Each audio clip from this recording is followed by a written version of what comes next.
Importance ಕೊಟ್ರೆ. ಹೌದು ಸರಿಯಾಗಿ ಕಲಿಸಿದ್ರೆ ಮಾಮೂಲಿ ಕಲ್ತ್ಕೊತಾರೆ ಹುಡುಗರು. ಹೇಳ್ದಂಗೆ ಅದಕ್ಕೆ ಜಾಸ್ತಿ ಇದು ಮಾಡಬೇಕು. ಈವರೆಗೂ ಇರುತ್ತೆ ಕನ್ನಡ, ಅದಾದ್ಮೇಲೆ ನೆಕ್ಸ್ಟ್ ಮುಂದೆ ಬಟ್ ಮಾತಾಡ್ಬೇಕಲ್ಲ ಸರ್ ಅದೇ ಲೈಫ್ನಲ್ಲಿ. ಈಗ ಮಾತಾಡೋದು, ಕರೆಸ್ಪಾಂಡೆನ್ಸ್ ಕೊಡೋದು. ಅಯ್ಯಯ್ಯೋ ಏನಾಯ್ತು ಇದು ಆನೆ ಮಾಡಲಿಲ್ಲ ನಾನು.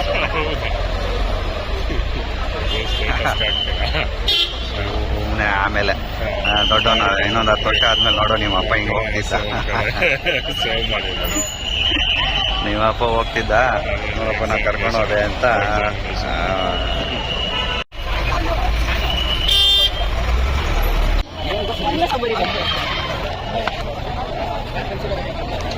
ಹಾಯ್ ವಿಲೇಶ್.